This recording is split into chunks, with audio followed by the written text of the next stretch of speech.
Greetings and welcome to the Undivide Project Podcast Changemakers Edition, where we are highlighting and amplifying voices who are making real change in their communities, for the public, and in industry. And this afternoon, we are so excited to have Jacquelyn Rodriguez, the holistic salon business coach, with us to talk about clean living, healthy living, what clean beauty is, and how we can sort of reframe what we think is the beauty industry and the salon industry in this larger conversation we have about sustainability. Thank you so much for joining us, Jacquelyn. Thank you so much for having me. I'm really excited to be a part of this and, just raise this awareness around sustainability, clean, and green beauty. Well, there's so much that I want to talk to you about, everything from what we put on our hair to what we put on our face to our experience in the salon.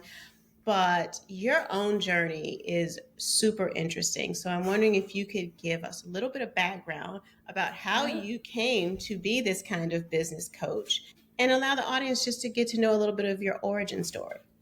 Yes, I would love to. So where do I start? Because it has been a journey. Well, first off, I've been in the beauty industry for 24 years. I have been through everything, starting out a few decades ago, like it really has been quite a journey. I knew that I always wanted to run my own business. And when I got to that point, I opened up my own salon about 12, almost 13 years ago now. And really, when I started in the industry, I was not aware of clean beauty or sustainability or anything like that. How that came about was really, I had kids. And it was literally a light bulb moment when I was in my bathroom cleaning, as we do, and the kids, these little toddlers, kept trying to come in to the bathroom. And I'm like, no, I don't want you to breathe this in. Like, go into another room.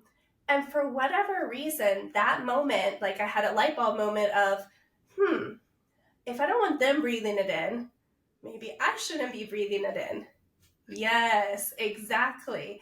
So that moment, I went and I started researching, and it truly opened up this whole new world to me, because I was raised like most of us, where you use 409 or you just used whatever products were on the shelves and that they marketed to you. You didn't really think about what was in them, what things it could actually do to you, no matter, like, even if you were using bleach to clean and then you're like coughing up a lung because you can't breathe. We didn't think about it because we thought, this is safe. They market it to us. Why would we do anything different? And that was just at home.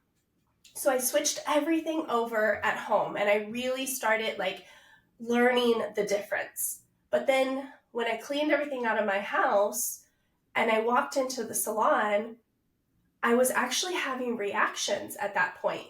Wow.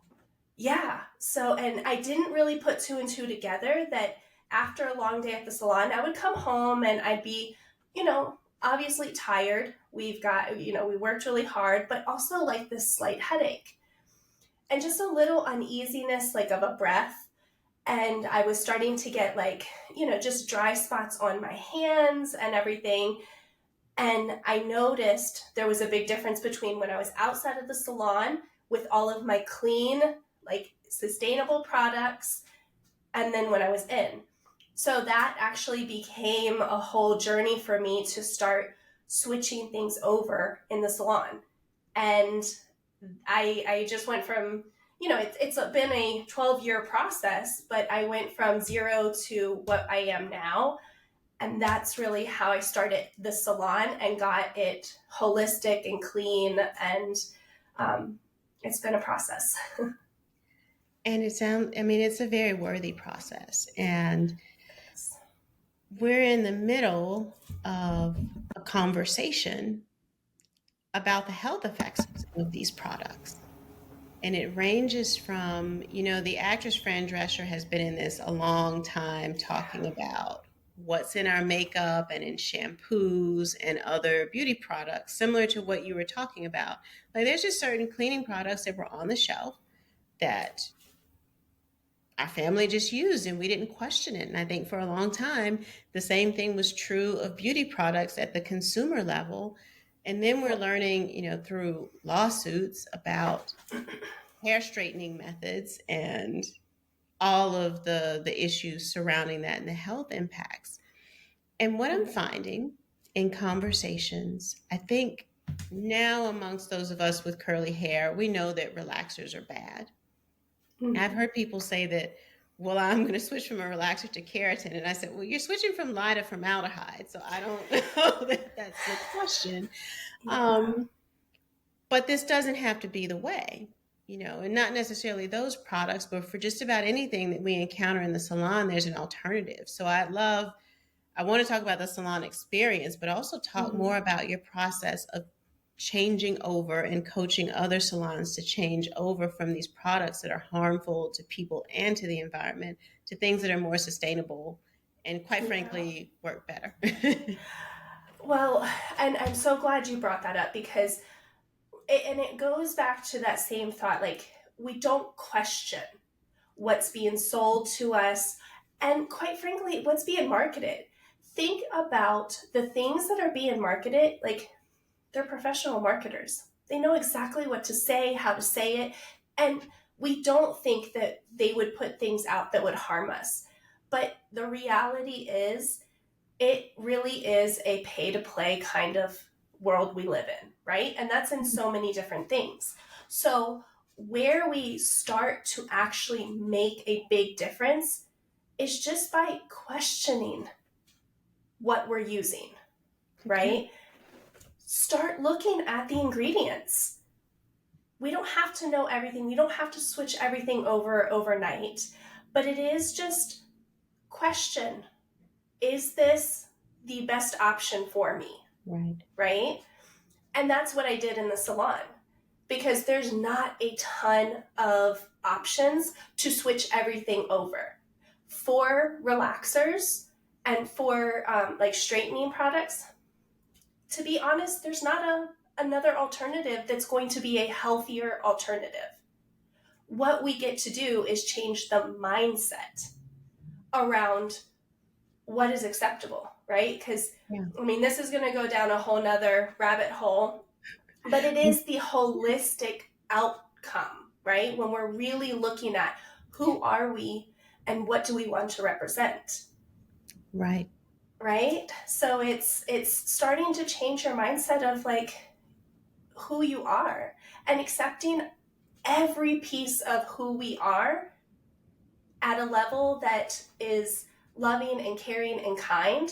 And yes, if you want to straighten your hair, okay, use a flat iron. There's other options, but looking at the ingredients and accepting that right now there's not an alternative. So, what choices do we have?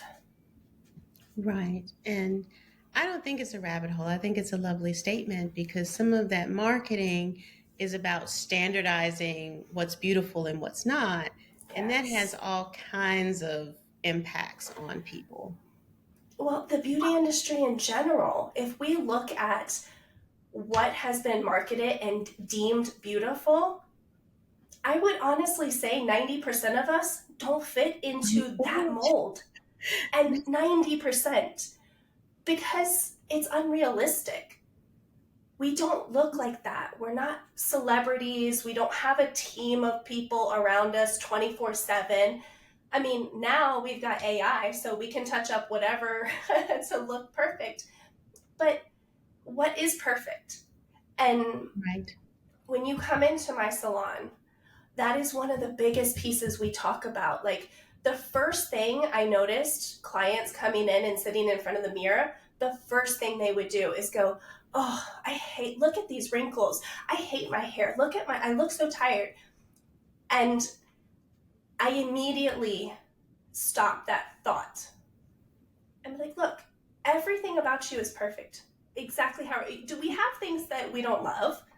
Me included. Absolutely. But the fact is, I'm made this way. So how do we highlight the things that we do love about ourselves? How do we focus in on that?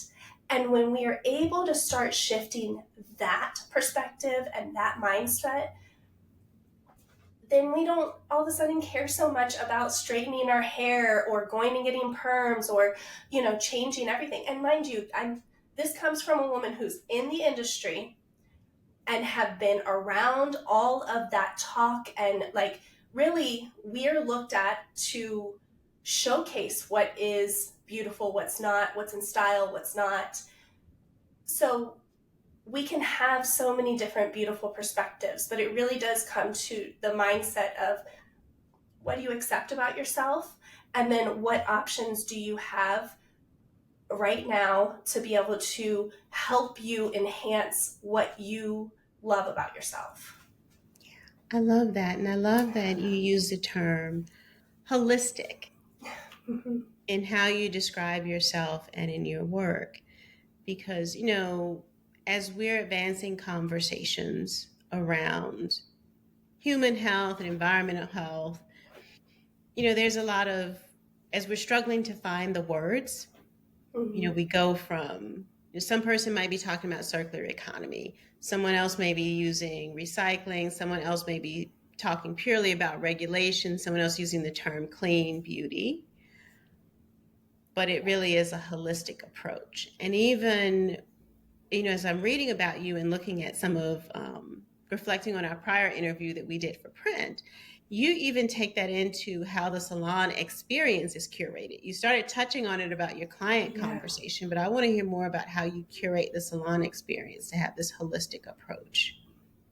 Yeah, the holistic approach to me is it's looking at someone, whether it's someone, a business, a process, a product, at the point of view, like from high up. What are all the different steps, and what values and missions stand behind them, right? So when I talk about a holistic, like I really do mean we take care of your hair, we take care of beauty, but we're here for your mind and your soul and your being, who you actually are. And that's that first step when people come into the salon of like not putting themselves down. That's a big step for them. And for us to just lovingly say, look, well, I see this in you. I hear you. I see you as the person that you are, not the celebrity, not this person that everybody's trying to be.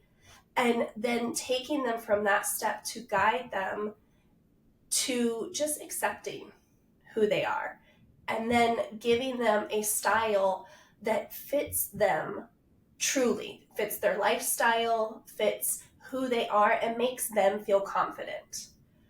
So when you're going through that process, it can be hard for some people, but that's why I believe in being trained in like a lot of energy healing, and I'm a neuro coach as well. So there's a lot of moving pieces behind it, but the energy of the salon is huge too. When you come in and you feel safe and you feel seen and you feel heard, you can start to put down the walls and see yourself in a different light. Yeah, absolutely. I think a lot of this is about a mental transition. Yes. And, people may think, for those who are listening, are like, wait a minute, I thought this was a climate change podcast. It's about climate action. But the shift is part of it. And some of it is, the first step is accepting self-acceptance and one's place in the world. And before you have to do that, before you can even make that logical leap to, well, then how do I have a voice across these other topics, right? How do I get the wherewithal to ask for accountability and transparency and to try to move the needle on this particular topic that we're talking about? So, to bring that, full circle for people who are listening, is that if you take a step back and say, like, have I accepted and gotten comfortable in my own positionality? Now am I ready to go and advocate for some changes or to design my own project or program. And so that's an important step. And what you're offering people is when they come through this experience, you don't know, maybe you get to see who they're going to be on the other side of it, but it definitely gives you an opportunity to see people transform. And hopefully, you pull inspiration from that, because I know that you're involved in advocacy work, and that inspires you to even take that next step and to start advocating for some things. I think you're muted. Nope, there we go. Can you hear me now? Okay. It really is all about the mindset and that awareness, because it is accepting yourself, but it's shifting the social norms that we see, whether it is about beauty or whether it is about products that we just accept, like we were talking about in the beginning, or about climate change. Like, are we just accepting and going with the society norm of people saying everything is okay? Or are we going to start looking? And it's just awareness, right? It's being aware that there's options. You can be who you are and still be absolutely perfect. You can start looking at ingredients, and it's okay to make a change. And it's okay to start standing up and advocating for things that you believe in. It's all about the awareness. So when I became aware of all these things, that's really what set the tone. And I'm not perfect in it. I still am not perfect. And I've been doing it for about, a decade, 12 years. And there's so much that I'm learning. It's taking that one little step and that mind shift of, okay, this is okay for me to start questioning things, to be aware about things and standing up for what I believe in. And like you said, it might be climate change, it might be clean ingredients, or maybe it's all about the packaging or recycling. There's so many layers into clean, green, and sustainable beauty that, we'd have to have like a 5-hour podcast to go into each one. But it's being aware of like what part of that is important to you, and knowing that there is change coming, and there's so many people out there that are starting to stand up for the things that they are very passionate about. And that's why I got into the coaching, because I saw that I was able to build this beautiful salon that people were gravitating towards because it resonated with who they were. And it just set a different tone to what the beauty industry was offering at the time, and even now. So when I started that, I saw that it was something that was not only capable, like we can do it. Yes, there's some challenges, there's some up and down, but if you tell me any business, like there's going to be ups and downs. Yes. And being able to get into that, I saw that my bigger purpose was to start raising the awareness for the beauty industry leaders, because this is where we're going to see change when we start with consumers. And then when we get into these smaller salons, the leaders of these salons who are then educating other hairstylists, because consumers, they depend on us, and they rely, like they trust us to tell them what to use, what's new, what's in style. And when we start giving them different options, cleaner, greener, and sustainable options, all of a sudden they start wanting to demand it. And then as leaders, we can demand it. And that's going to be the bigger change, where we can actually start seeing big name companies change for the better because we're demanding it, and we're not going to just settle anymore. Right. I love all of that. And there's a couple of things I want to unpack. And yes, I know we could have a 5-hour podcast talk about what it means to be clean, what it means to be green, what it means to be sustainable. But help us with some of those terms, because there's greenwashing across every industry. And so what should those terms mean? Yeah. So clean beauty means it's clean ingredients. You're looking at ingredients that are not harmful to you. And that's sulfate free, paraben free, those types of things. Okay. That's where you can look at the ingredient and know that it's not going to be causing you harm down the road. Clean or green beauty is more naturally derived ingredients. So you're looking at like organic, clean, and actual lavender that's in the product, not a false lavender or a synthetic lavender, right? Mm-hmm. So that's the difference between the clean and the green. Then the sustainability is really going to be that holistic view.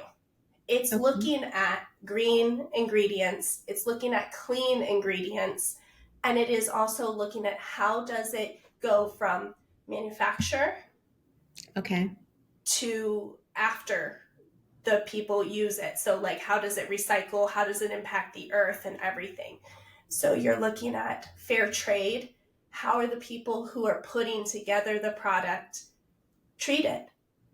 How, that's, I know there's so much to unpack there as well, but it's the holistic view of from the time the ingredient, the product or service or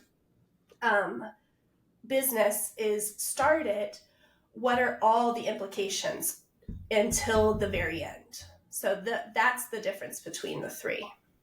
Okay. Yes. And thank you for that. And as I've been talking to different people, I've been learning, if you have the ability to do so, really understanding that supply chain, what happens from the lab until it makes its way onto your favorite beauty store or salon shelf is just as important as looking at the ingredients list. Yeah. Because how are people treated? What kind of facility are they working in?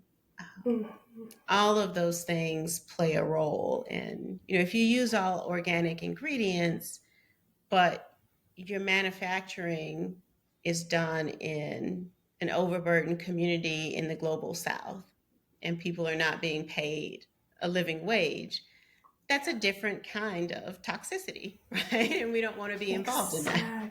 Exactly. And that is why I focus on holistic. So everything in my salon, every product we use, I look at what are their bigger missions and values. Like, how are they treating their people? Is it packaged? How is it shipped? How are they giving back?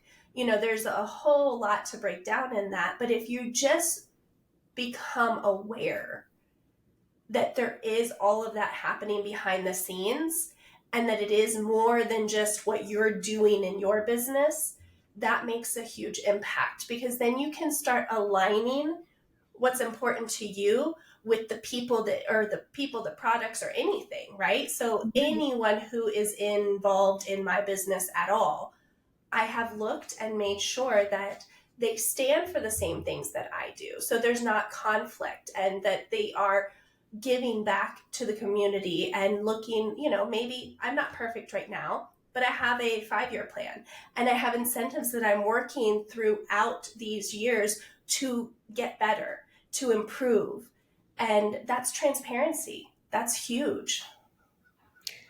Yeah. And that's having a plan, because we were talking about perfection earlier and throughout this, like, you don't have to be perfect. You just have to start trying. And there is a huge part of this. It is aligning values with the things that we use and that we purchase. And in a separate conversation, we're talking about the difference between fashion and style. And the one might infer to what is being marketed to us and what we're told to do. And the other one, from the way it emerged in this discussion process, is how we engage with the world. And that could be anything from our clothing and the choices that we make with it and how that aligns with our values, to things like hair and makeup and beauty, and to larger purchases like cars and homes. And if you have a business, the kinds of, folks that you're contracting with in your business. And so there is, I think a room, what I'm thinking about is values and style in this conversation we're having about taking care of people and planet. Yeah. I mean, it does involve all of those things, and the being a recovering perfectionist myself. Yeah. And I still, to this day, have certain things where I like really have to snap out of it and be like, no, this doesn't have to be done perfectly, but I know that I'm making the right steps. And that's why I said earlier, it's all about just taking the one tiny steps and seeing what is important to you at this moment. What is the most important? And you tackle that. That's the first step of really, like, if you want to know how to like start on this whole journey, it's finding the one thing that's most important to you and looking at how can you change that in your business, your life, your, whatever it is that you have going on. Whether you have a business or you're in a corporation or you're a stay-at-home mom or a dad, like, it's just finding out what's the most important to you and starting to take steps on that and building out a plan. So, my salon, my personal, my coaching, I have plans built out for each one of how I want to shift them, whether it is like the next 6 months or the next 5 years. I love that you have 6-month and 5-year plans. And, about taking this first step. And we have a couple of minutes, and there's just, highlighting that, take the first tiny step. Because I'm sure as people are listening to you and are interested in how, you're doing this design and more about the coaching, what advice would you give someone like who's struggling to take that first step, who even after this conversation that we've had still might have, be a little bit overwhelmed? Like, how do I make this first step in my business, in my personal life, towards a more holistic approach? The first thing, like if you are struggling, just brain dump everything that's on you that you're thinking about that may be important, right? Because I had that problem of like, well, these 5 things are important and they must be done right now. I still had that problem. All at one time. Yeah, and they were supposed to be done yesterday, okay? So take and brain dump that and see like what parts you're able to take care of, and honestly, find help. Find support, find a community. Yes. When you are in a community, then all of a sudden, like, it just feels easier. You don't feel so alone. And there's this outside, like, responsibility of, okay, I can put this out there and receive support on the pieces that I just don't know how to take care of myself. So find that community. And that's why I started coaching, is to build a community and to have a platform to be able to support others on that journey. I love that. Brain dump, find community, create community. If people want to reach you or learn how to interact with you, where would you tell them to go? My favorite place is Instagram. Like, you can DM me. I'm actually the person on the other end answering and talking and having conversation. So you can always find me on Instagram. And I actually also am launching my own podcast so that I have all this education out there. So you'll be able to find me on YouTube and all your favorite podcast platforms for the... Hold on, let me remember the name of my podcast. I was going to say, what's the title so that we can make sure that we have it in our feed? The Salon Owners Holistic Blueprint Podcast. I like that. The Salon Owners Holistic Blueprint Podcast. Yes. Coming soon to Google and all the places where you like to listen to podcasts. Yes. Jacquelyn, thank you so much for joining us. I am looking forward to following your work and listening to your podcast. Thank you so much for having me. I love this conversation and everything that you are doing as well. I appreciate that. And to my dear audience and our wonderful friends at Authority Magazine who helped us all bring this together, our sincere gratitude. This has been the Undivide Project Podcast Changemakers Edition. And be sure to tune in for our next episode where we're going to examine this concept of fast fashion